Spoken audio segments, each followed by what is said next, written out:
Mom read her will out loud at dinner. $400,000 to my brother for a house. To me, her blessing and prayers. I smiled and said thank you. Then I canceled every auto pay I'd set up for her. She found out on the 1st. My name's Craig. I'm 34. And if you told me a year ago that I'd be sitting here telling strangers on the internet about the night my mother essentially told me I was worth less than a down payment, I'd have laughed and gone back to paying her electric bill. Which, by the way, is kind of the whole point of this story. But I'm getting ahead of myself. Let me set the stage for you. I grew up in a mid-sized town outside of Richmond, Virginia. Nice enough place. Lots of oak trees, a couple decent diners, the kind of neighborhood where people wave at you from their porches even if they don't remember your name. My mom, Jolene, raised me and my older brother Garrett in a 3-bedroom ranch house that my dad left her when he passed from a heart attack when I was 11. Dad was a quiet guy, worked for the power company, came home smelling like copper wire and Old Spice. He wasn't flashy, but he was steady. He kept the lights on, literally and figuratively. When he died, the steadiness went with him. Mom did her best. I'll give her that. She picked up shifts at the hospital where she worked as an intake coordinator, and she kept us fed and clothed. But somewhere along the way, a pattern started that I didn't fully understand until I was well into adulthood. Garrett was the golden child. And I don't mean that in the casual way people throw that term around. I mean he could set the kitchen on fire making ramen, and Mom would praise him for showing initiative. Garrett is 2 years older than me. He's got this effortless charisma, the kind of guy who walks into a room and people just gravitate toward him. Good looking, funny, always knew exactly what to say. Me? I was the quiet one. I got decent grades, didn't cause trouble, helped around the house without being asked. I was basically furniture that occasionally mowed the lawn. Now here's the thing. I'm not sitting here pretending I was some misunderstood genius. I was an average kid who turned into a pretty average adult for a while. But average doesn't mean invisible. At least, it shouldn't. The problem was, in my family, if you weren't Garrett, you were background noise. Garrett played football in high school. Mom went to every single game.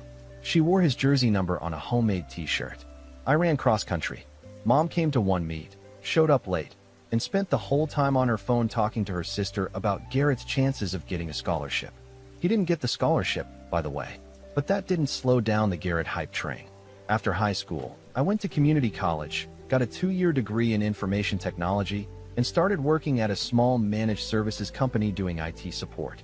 Nothing glamorous, but I was good at it. I liked solving problems, liked the logic of networks and systems. Over the years, I worked my way up, got some certifications, and eventually landed a solid position as a systems administrator for a regional healthcare company. I was making decent money. Not rich, but comfortable. I had a little apartment, a 10-year-old truck that ran fine, and a savings account that I was quietly proud of. Garrett, on the other hand, bounced around. He tried real estate for a while, then got into selling cars, then had a brief stint doing something with cryptocurrency that he could never quite explain. He made money in bursts and spent it faster. But to hear Mom tell it, Garrett was an entrepreneur, a visionary. I was just Craig, the one who's good with computers. Here's where the financial piece comes in, because that's really what this story is about. When Mom turned 60, her health started to decline. Nothing catastrophic at first, just the usual stuff. Bad knees, high blood pressure, a bout of pneumonia that scared all of us. She retired from the hospital, and her pension plus Social Security covered the basics, but not much else. Her house needed a new roof. Her car was dying. Her prescriptions weren't cheap. So I stepped up. I didn't make a big speech about it. I just started handling things. I set up auto pay for her electric bill, her water bill, her internet. I covered her car insurance. When the roof needed replacing, I put $12,000 on a payment plan and chipped away at it. When her car finally gave up, I co-signed on a used Camry and made the first 8 months of payments until she could pick it up herself. I sent her $300 a month on top of all that, just so she'd have a cushion. Garrett? Garrett sent vibes. He'd call Mom once a week, tell her she was the greatest mother in the world, and then conveniently forget to mention that he hadn't contributed a dime to anything. He did take her to lunch once in a while, though, at Applebee's. So there's that. I didn't resent it. Not really. Not at first. I told myself I was doing it because it was the right thing to do, because Dad would have wanted me to, because that's what family does. And honestly, I believe that. I'm not wired to keep score. Or at least I wasn't. The thing that started to chip away at me was the way Mom talked about it. Or rather, the way she didn't. She never once said thank you. Not genuinely. She'd acknowledge it the way you acknowledge someone holding a door open for you. A quick nod, maybe a distracted, "Oh, that's nice, Craig." Meanwhile, Garrett would send her a text saying, "Thinking of you, Mom," and she'd call me to tell me how sweet and thoughtful he was. I am not exaggerating. That actually happened multiple times. My girlfriend at the time, Sloan, was the first person to really call it out. She's a middle school counselor, very direct, does not sugarcoat things. She sat me down one night after I'd gotten off the phone with Mom and said, "Craig, do you realize your mother just spent 20 minutes telling you how Garrett surprised her with a phone call on her birthday and didn't mention that you literally drove 2 hours to fix her garbage disposal last Saturday?" I opened my mouth to defend Mom, and nothing came out. Because Sloan was right. She was always right about that stuff. It's annoying and also one of the reasons I love her. But I kept paying, kept showing up, kept being the invisible safety net. Because I kept telling myself that Mom loved me the same, she just showed it differently. That's what I told myself, anyway. Right up until the dinner. Mom called me on a Tuesday and said she wanted the whole family over for dinner that Saturday. She said she had something important to discuss. I figured it was a health thing, maybe a financial thing. Sloan and I drove down, brought a pie because that's what you do. Garrett showed up 45 minutes late with his girlfriend Presley, who I'd met exactly twice, and who looked at our mom's house like she was visiting a museum exhibit on poverty. Mom had made pot roast, which was her signature move for big occasions. She was in a weirdly good mood, almost giddy. After dinner, she cleared her throat and said she'd been to see her lawyer. She said she wanted to be transparent about her will, so there wouldn't be any surprises later. I thought, okay, that's actually mature and reasonable. Good for her. Then she started reading. Mom pulled out this manila folder like she was about to present quarterly earnings. She had her reading glasses on, the ones with the little chain. She opened the folder, straightened the papers, and looked at both of us with an expression that she probably thought was warm, but honestly just looked rehearsed. "I've thought about this a lot," she said, "and I want you boys to know that I love you both equally. But I also have to be practical. I should have known right then. Whenever someone starts a sentence with, 'I love you both equally,' what follows is never equal. It's like when someone says, 'No offense, but,' you're about to be offended." She started with Garrett. The house, she said, was going to Garrett. The 3-bedroom ranch where we grew up, where Dad had built the back deck with his own hands, where I'd spent weekends fixing the plumbing and replacing outlets. That house. But that wasn't all. She'd also been putting money away. I didn't even know she had money to put away, given that I was subsidizing half her existence. But apparently she'd been saving and investing a small inheritance from her own mother, who passed about 5 years back. She never told me about that, by the way. Never mentioned it once in all those conversations about how tight things were. The total she'd set aside for Garrett? For $100,000. Earmarked specifically so he could buy a house. She said, and I quote, "Garrett, you've always had big dreams, and I want to make sure you have a foundation to build on." $400,000 and a house. For the man who had contributed exactly $0.00 to her care. For the man whose biggest act of filial devotion was a weekly phone call and an occasional plate of riblets at Applebee's. I sat there, and I could feel Sloane's hand tighten on my knee under the table. Not a comforting squeeze. More of a brace-yourself squeeze. She knew what was coming. Honestly, I think I knew too. But part of me, that stupid optimistic part that kept paying bills and fixing garbage disposals, still thought maybe Mom had something meaningful set aside for me too. Mom turned to me. She smiled. And she said, "Craig, sweetheart, you've always been so independent. So capable. You don't need money the way Garrett does. So what I want to give you is something more valuable than money. I'm giving you my blessing and my prayers. I know that might not seem like much now, but one day you'll understand that a mother's love is the greatest inheritance." The room went quiet. Not the peaceful kind of quiet. The kind of quiet that happens right before someone flips a table. Presley was looking at her phone.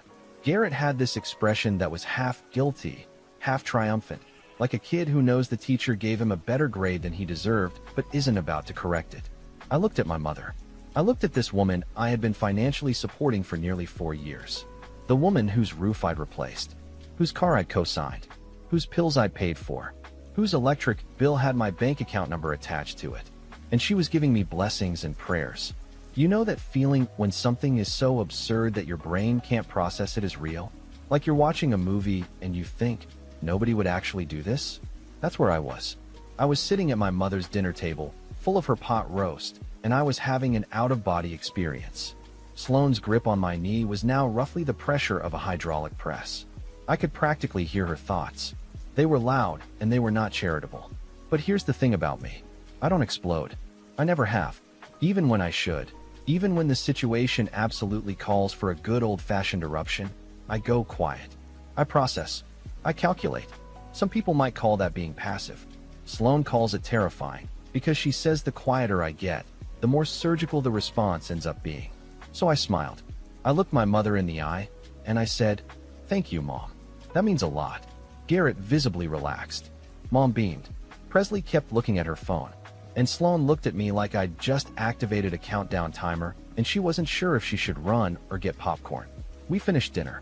I helped clear the table, wash the dishes by hand because Mom's dishwasher had been broken for 3 months, and guess who she'd called to come look at it?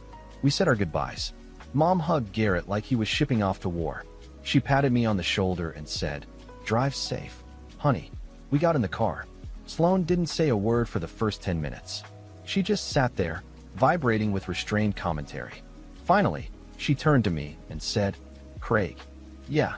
Blessings and prayers." "Yep. $400,000 for Garrett. Blessings and prayers for you. That is what happened, yes. And you said thank you." "I did." She stared at me for a long moment. "What are you going to do?" I kept my eyes on the road. "I'm going to stop paying for everything." Sloane leaned back in her seat. "Okay. Not dramatically. Not with a speech. I'm just going to stop. When? Tonight." And that's exactly what I did. When we got home, I sat down at my laptop, opened my banking app, and started canceling. The electric bill, the water bill, the internet, the car insurance, the $300 monthly transfer. All of it. Every single auto pay that had my mother's name or address attached to it. I didn't send a text. I didn't call. I just quietly removed myself from the equation. It took about 15 minutes. For years of financial support, erased in 15 minutes. I won't pretend there wasn't a pang of guilt. There was. But it was competing with something stronger, something I'd been burying for years. It was the realization that I wasn't being a good son. I was being used. There's a difference, and I'd been too close to see it. Sloane sat next to me the whole time. She didn't cheer. She didn't gloat.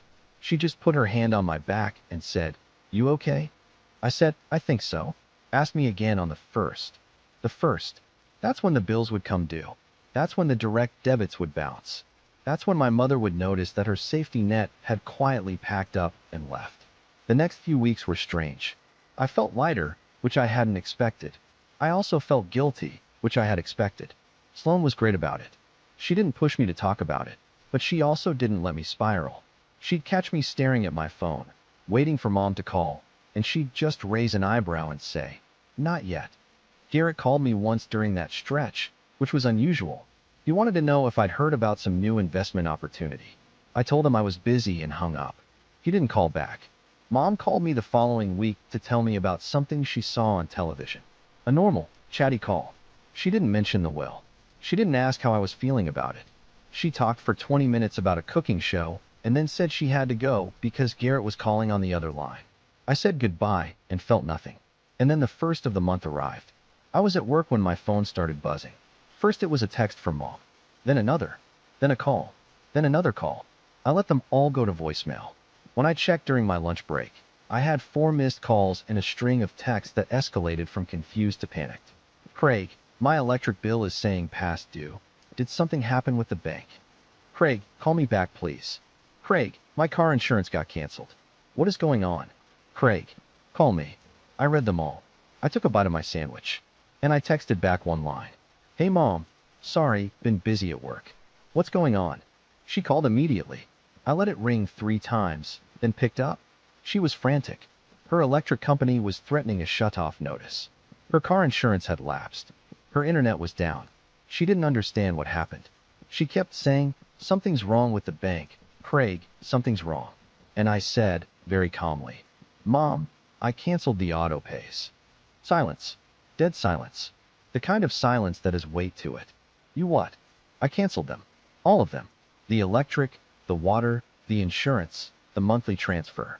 I canceled everything. Why would you do that? And here it was. The moment. I took a breath and said, because you told me that what I deserve is your blessing and your prayers. So I figured you didn't need my money anymore. You've got something more valuable, remember? The silence on the other end of that phone call lasted about 8 seconds, which doesn't sound like much until you're living through it. 8 seconds of my mother recalculating her entire reality. Then she did what she always does when she's cornered. She cried, "Craig, how could you do this to me? I'm your mother. I'm 64 years old, and you're going to let my lights get shut off. And look, I'm not made of stone."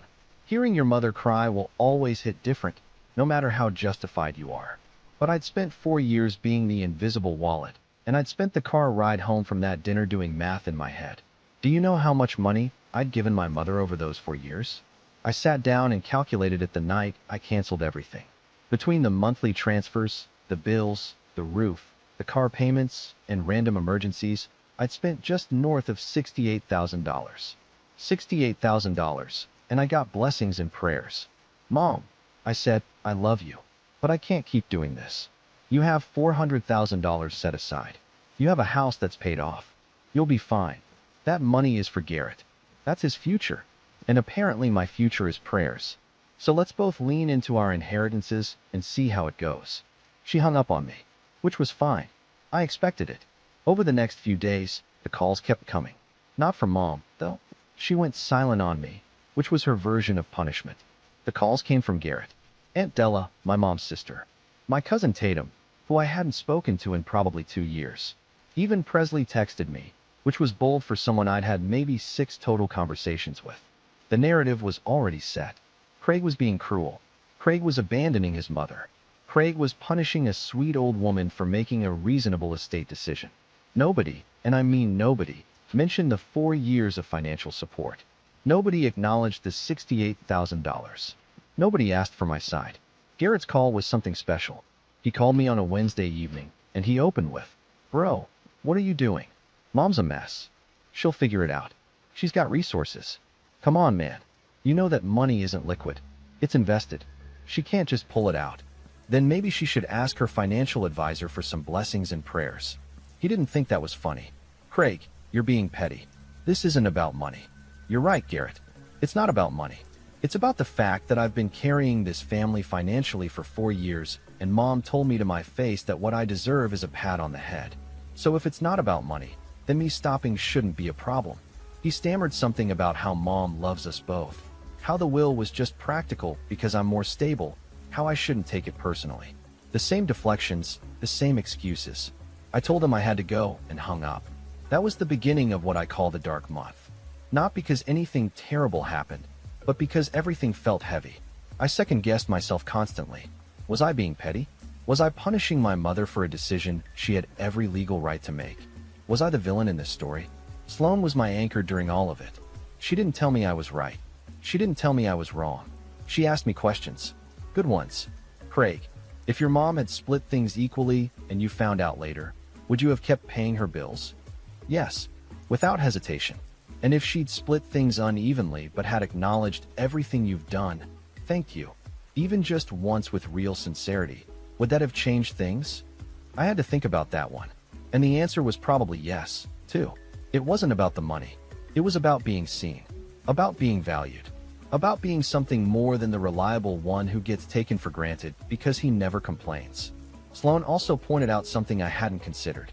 "You know your mom's been getting your money and Garrett's attention, right? She's been double dipping. She gets the emotional validation from him and the financial security from you. And she doesn't have to give either of you what the other one provides because you each fill a different role. You're not her son, Craig. You're her utility." That one hit me like a freight train. Because it was true. I was the utility. The dependable background appliance that keeps the house running. Nobody thanks the water heater until it breaks. I threw myself into work during that stretch. My company was going through a big infrastructure migration, and I volunteered for every extra project I could find. My boss, a guy named Harlan who looked like he'd been born in a server room, noticed the uptick and pulled me aside. He asked if everything was okay. I gave him the short version. He nodded and said, Family stuff is the worst because you can't reboot the system and start fresh. Then he told me there was a senior architect position opening up in the next quarter and that I should apply. I told him I would. I also started doing something I'd never really done before. I started spending money on myself. Not recklessly, but intentionally. I took Sloan to a nice restaurant, not Applebee's. I bought a new set of tools for the woodworking hobby I'd been neglecting. I signed up for a certification course that I'd been putting off because the $1,200 fee had always felt indulgent when Mom's bills were on my plate. It's amazing how much breathing room you have when you're not financing someone else's life. About 6 weeks after the dinner, something unexpected happened. Sloan and I had been dating for about 2 years at that point, and one night she sat me down and said, "I want to talk about us." Which is a sentence that can go either direction, so my heart rate spiked accordingly. She told me that watching me go through this, watching me stand up for myself and deal with the fallout without crumbling, had made her realize something. She said, "I always knew you were steady, but now I know you're strong. Those aren't the same thing." Then she said she wanted to move in together, not as a trial run, but as a step toward building something permanent. I said yes before she finished the sentence. We found a place within a month. A 2-bedroom townhouse with a little backyard and a garage I immediately earmarked for a workshop. It was ours. Not mine, not hers. Ours. First time in my life something felt like it was built on equal ground. Meanwhile, the family situation was evolving. Mom still wasn't talking to me. Garrett had taken to sending me passive-aggressive texts every few days. Things like, "Hope you're sleeping well," and "Mom's struggling, but I'm sure you're too busy." I didn't respond. Not because I was trying to be cold, but because I'd learned something important. You can't reason with people who've already decided you're the problem. The only thing you can do is keep living. Aunt Della called me one Sunday morning. She was the one family member who I thought might actually listen, because she'd always been decent to me growing up. She started with, "Craig, honey, I just want to understand what happened." So I told her. Everything. The bills, the roof, the car, the monthly transfers, the total amount, the will reading, the blessings and prayers. All of it. She was quiet for a long time. Then she said, "Jolene never told us you were paying for all that." "I know. She told us Garrett was helping with the bills." I let that sit. I didn't even need to say anything. Della connected the dots herself. "Oh, honey," she said. And there was something in her voice that I hadn't heard from a family member in a long time. It sounded like someone actually seeing me. Della didn't take sides publicly, but I could tell something shifted. She started calling me more often, just to check in. She was just present, and that meant more to me than any amount of money. The senior architect position Harlan had mentioned was posted internally, and I submitted my application. 3 rounds of interviews, and Sloan quizzed me on technical scenarios every night for 2 weeks. When the offer came through, it was a 40% raise and a title that actually reflected what I'd been doing for years. I called Sloan's parents, who had basically adopted me at that point. Her dad, a retired electrician named Boyd, shook my hand so hard I thought he'd dislocate my shoulder. Her mom, Rosalind, made a cake, an actual celebration cake. For me, I almost lost it at that kitchen table because I realized I couldn't remember the last time someone had celebrated something I'd done. 3 months after the dinner. New job, new home, new sense of who I was. The old Craig, the utility, the invisible safety net, was fading, and I was starting to like who was replacing him. For months after the dinner, Garrett called me. Not a passive-aggressive text, an actual phone call, and he sounded different. Smaller, somehow, like the air had been let out of him. "Craig, we need to talk. For real this time." I almost didn't pick up. Sloan was sitting across from me at our kitchen table grading papers, and she looked up when she saw the caller ID. She raised an eyebrow, which in Sloan language means, "Your call, but I'm here." I answered. Garrett told me that things had gotten complicated. Turns out that once I stopped paying Mom's bills, reality showed up with an invoice. Mom had burned through more of her own monthly income than I'd realized, mostly because she'd been spending freely, knowing my auto-pays covered the essentials. Without my subsidies, she was short every month. Significantly short. So she'd gone to Garrett, and she'd asked him for money. Now, you have to understand something about Garrett. Garrett has never in his life been asked to financially support anyone. He's the one who gets supported. It's his whole identity. So when Mom came to him, hat in hand, asking for help with the electric bill and the car insurance and the water bill and everything else I'd been covering, Garrett did what Garrett always does. He promised the world and delivered a postcard. He gave her $500 the first month and told her he'd figure out the rest. The second month, he sent $300. The third month, he sent nothing because he'd gotten into some new business venture that required startup capital. By month 4, Mom was behind on nearly everything, and Garrett was dodging her calls the same way he used to dodge mine. "She's losing it, Craig," Garrett said. "She called me 7 times yesterday. She's talking about selling the house. The house she's leaving you in the will? Come on, man. I'm serious, Garrett. She's leaving you the house and 400 grand. Why does she need my help? Because the 400,000 is invested. It's in retirement accounts and some index fund thing her advisor set up. She can't just pull it out without penalties and taxes. It's long-term money. Sounds like a her problem. And a you problem, not a me problem." Garrett got quiet. Then he said something that genuinely surprised me. "You're right. I know you're right. I just don't know what to do." I didn't give him an answer. I told him I needed to think and hung up. But that conversation planted a seed. Not a seed of guilt. A seed of strategy. See, I didn't want revenge in the dramatic Hollywood sense. I didn't want to destroy my mother or humiliate my brother. What I wanted was acknowledgement. I wanted the truth to be on the table, visible, undeniable, so that nobody could rewrite history and make me the villain. And I was starting to see how that might happen. I talked to Sloan about it that night. She listened, asked her usual razor-sharp questions, and then said, "You know what's going to happen, right? Your mom is going to run out of options, and she's going to come back to you. When she does, you need to know exactly what you want." She was right. So I made a list. Not on paper, just in my head. What would it take for me to re-engage with my family in any capacity? First, I wanted a genuine acknowledgement of what I'd contributed. Not a vague "Craig helped out." A real, specific recognition that I had funded her life for 4 years. Second, I wanted the will revised. Not to cut Garrett out. I'm not that guy, but equal. 50-50. Because that's what fair looks like. Third, and this was the big one, I wanted Mom to tell the family the truth. No more letting everyone think Garrett was the one helping with bills. No more painting me as the ungrateful son who abandoned her. I didn't know if any of that would happen, but I knew that if it didn't, I was at peace with walking away. And that peace, that genuine willingness to let go, was the strongest position I'd ever been in. A few weeks later, Aunt Della called me again. She was careful about it, almost diplomatic. She said, "Craig, I know you don't want to hear about your mother, but I think there's something you should know." Mom had called a family meeting. Not a dinner, but a proper sit-down at Della's house. She'd invited Garrett, Della, my uncle Herschel, cousin Tatum, and a few other relatives.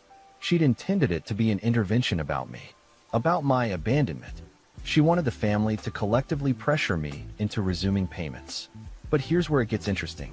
Della had apparently done some quiet investigating after our phone call. She'd talked to a few family members, asked some pointed questions, and she discovered that Mom's narrative had more holes than a screen door. Multiple relatives had been told that Garrett was the one handling Mom's finances. Della's husband Herschel had even lent Mom $2,000 a year ago because Mom told him she was strapped and the boys were doing their best, but it wasn't enough. The boys, plural, as if Garrett had contributed a single cent. So when Mom convened her intervention, Della came prepared. And instead of an ambush on Craig, it turned into an uncomfortable reckoning for Jolene. Della told me the highlights. Mom opened with her usual tearful performance about how I'd cut her off and left her to fend for herself. She was mid-sentence when Della interrupted and asked a simple question. "Jolene, how much money has Craig given you over the past 4 years?" Mom stammered. She said she didn't have exact numbers. Della pushed. "Ballpark. 10,000. 20. Mom said, "I don't know. Maybe 10 or 15,000. Della said, "Craig told me it was closer to 68,000. Is he lying?" The room went silent. Tatum, who had been firmly on Team Jolene up to that point, looked at Mom and said, "Wait, what?" Mom tried to redirect. She said the amount didn't matter, that what mattered was that a son doesn't abandon his mother. But the damage was done. Herschel, who is not a man of many words, looked at Mom and said, "You told me the boys were splitting things. You told me Garrett was helping." Mom didn't have an answer for that. Garrett, to his credit, or maybe to his shame, didn't try to lie. When Della asked him directly how much he'd contributed over 4 years, he stared at the floor and said, "Not enough." which was the understatement of the century, but at least it was honest. The meeting apparently devolved from there. Mom cried. Garrett looked sick. Tatum was furious, not at me, but at the deception. And Della, bless that woman, sat there calmly and said, Jolene, Craig isn't the one who needs an intervention. You are. I got the full recap from Della the next day. She didn't editorialize. She just laid out the facts and let me process. I sat with it for a while, and I felt something I didn't expect. I felt sad. Not for me. For my mother. Because she'd had 2 sons who could have been a team, who could have supported her together, and she'd blown it. She'd created a system where one son was rewarded for doing nothing and the other was exploited for doing everything. And now the system was collapsing, and she was standing in the rubble wondering why. 2 days after the family meeting, Garrett called me again. This time he didn't open with excuses. He said, Craig, I owe you an apology. A real one. Not the kind where I say sorry and then explain why it wasn't my fault. Just sorry. I didn't respond right away. I let the silence breathe. I knew, he said. I knew you were paying for everything. I knew, and I let it happen because it was easier for me. And when Mom told me about the will, I should have said something. I should have told her it wasn't fair. But I didn't, because I'm selfish. I've always been selfish. And I'm just now starting to see how much that cost you. I'm not going to pretend that one phone call fixed everything. It didn't. But it cracked something open. A door I thought was sealed shut. What do you want to do about it? I asked. I want to fix it. I don't know how, but I want to try. Then let's start with Mom. Because this doesn't work unless she sees it too. Garrett agreed. And for the first time in our entire lives, my brother and I were actually on the same page. Garrett and I met for coffee the following Saturday. Just the 2 of us. No girlfriends, no family buffer. We sat in a corner booth at a little place near my office. And for the first time in probably a decade, we actually talked. Not surface level stuff. Real talk. He told me things I'd never heard before. He said he'd always known Mom favored him and that it had messed him up in ways he was just starting to understand. He said being the golden child sounds great until you realize it comes with this unspoken expectation that you'll never actually have to prove anything, which means you never actually grow. He said he'd spent his adult life bouncing from thing to thing because nobody ever made him stick with anything, and every time he failed, Mom was there to tell him he was still amazing. You got the opposite deal, he said. You got ignored, and it made you build something real. I got praised, and it made me build nothing. I won't lie, that was a gut punch. Because he was right. The guy who could charm a room was sitting across from me with no charm at all, just raw truth. And it was the most real version of my brother I'd ever seen. We talked about what to do with Mom. Garrett said he'd been thinking about it, and he wanted to go to her together. Not to ambush her, not to lecture her, but to lay it all out. He said he'd tell her he wanted the will changed. Equal split, everything down the middle. He said if she refused, he'd decline the inheritance entirely. I asked if he meant that. He looked me in the eye and said, Craig, you spent $68,000 on our mother, and she gave you a Hallmark card. The least I can do is make sure the will isn't another slap in the face. We set it up for the following weekend. Della offered to be there as a neutral party, which I appreciated. Sloan offered to come, but I told her this was something I needed to do with just family. She understood. She kissed me on the forehead before I left and said, Remember who you are now. Don't let her pull you back into who you were. We drove to Mom's house on a Sunday afternoon. The place looked rougher than I remembered. Overgrown flower beds, gutters sagging, unopened mail stacked on the porch. Without my support, things had slid. I reminded myself this was the consequence of her choice, not mine. Mom opened the door and looked surprised to see both of us. She hugged Garrett immediately, the full embrace. She looked at me and said, Craig, like she was acknowledging a delivery driver. We sat in the living room. Della was already there with 2 cups of tea and that calm, measured expression she gets when she's prepared to referee. Mom sat in her recliner, the one Dad used to sit in, and crossed her arms. Defensive before anyone had said a word.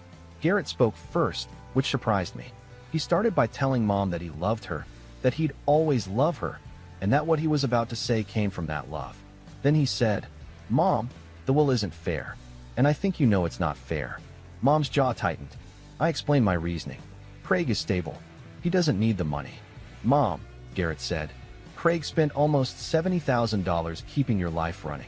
He paid your bills, fixed your house, co-signed your car, and you gave him nothing, not even a real thank you. I gave him my blessing. Della leaned forward. Jolene, blessings don't pay electric bills. You know that. Mom looked at me, and for the first time, there wasn't frustration or entitlement in her eyes. There was something else. Fear, maybe. The fear of someone who's realizing the story they've been telling themselves doesn't hold up under scrutiny. I spoke carefully. Mom, I didn't stop paying your bills to punish you. I stopped because you showed me, very clearly, what you think I'm worth. And I believed you. So I treated myself accordingly. I stopped undervaluing myself the way you've been undervaluing me my entire life. She started to cry, but this time it didn't feel performative. It felt real. The kind of crying that comes from a crack in something you've been keeping sealed for a long time. I didn't mean it like that, she said. Then what did you mean, Mom? Because from where I was sitting, it felt like you were telling me that Garrett's dreams matter and mine don't. That his future is worth investing in and mine isn't. That I'm the reliable one, so I don't need to be appreciated. She didn't answer right away. She sat in Dad's chair and cried, and Della handed her a tissue, and the room was quiet in a way that felt necessary. Like something needed to drain before anything could be rebuilt. Finally, she looked at me and said, I'm sorry, Craig. 3 words, and I could tell they cost her everything.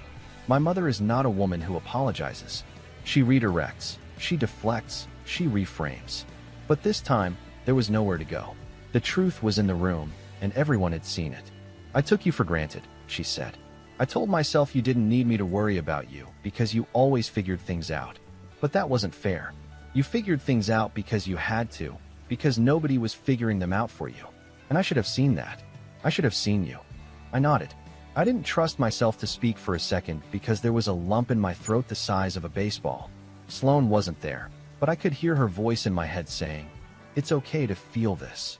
Garrett put his hand on Mom's arm and said, Mom, I want you to change the will. 50-50. The house, the money, everything. Equal. Mom looked at him like he'd suggested they sell the house and move into a tent. Garrett, that money was for your future. My future is my responsibility, just like Craig's been handling his. It's time I handled mine. She looked between us. I could see the gears turning.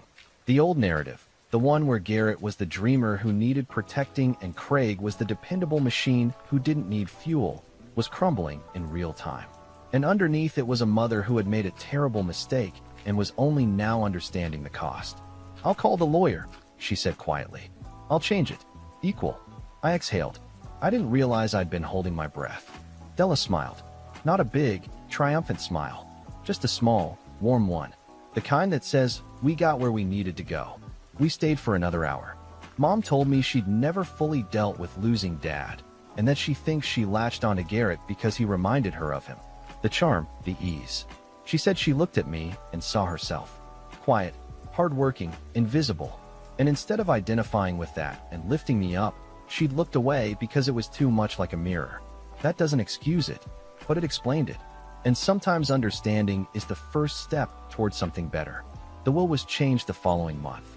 50-50, right down the middle. Mom also wrote me a letter. A real one, handwritten, for pages long. She apologized for every specific thing she could remember. The cross-country meets she missed. The achievements she glossed over. The years of financial support she never acknowledged. She said she didn't expect forgiveness immediately, but she wanted me to know that she saw me now. For real. I keep that letter in the drawer of my nightstand. I've read it maybe a dozen times. Garrett started paying Mom's bills. Not all of them, but he set up a monthly contribution and stuck with it. He also got a stable job as a sales manager at a building supply company. Not glamorous, but steady. He told me it was the first job where he felt like he was earning something instead of just performing. As for me, I got the promotion. Senior systems architect. Sloane and I got engaged 3 months later. Boyd cried at the proposal dinner, which was hilarious because the man is built like a refrigerator. Mom came to the engagement party. She brought a gift, a framed photo of me and Dad from when I was about 8, standing on the back deck he built, both of us grinning. On the back she'd written, he would be so proud of you. I am too. I didn't cancel my mother. I canceled the dynamic. The dynamic where I gave everything and received nothing, where my value was measured by my usefulness and my brother's value was measured by his potential. That dynamic is dead. What replaced it isn't perfect. Mom and I are still rebuilding. Garrett and I are closer than we've ever been. It's messy, real, human. But I'm not invisible anymore. I'm not the water heater. I'm Craig. I'm 34, I'm engaged to the best woman I've ever met. I've got a career I'm proud of, and I've got a family that's finally learning to see me. And yeah, I've still got my mother's blessing and prayers. Turns out when they come with actual respect, they're not such a bad inheritance after all.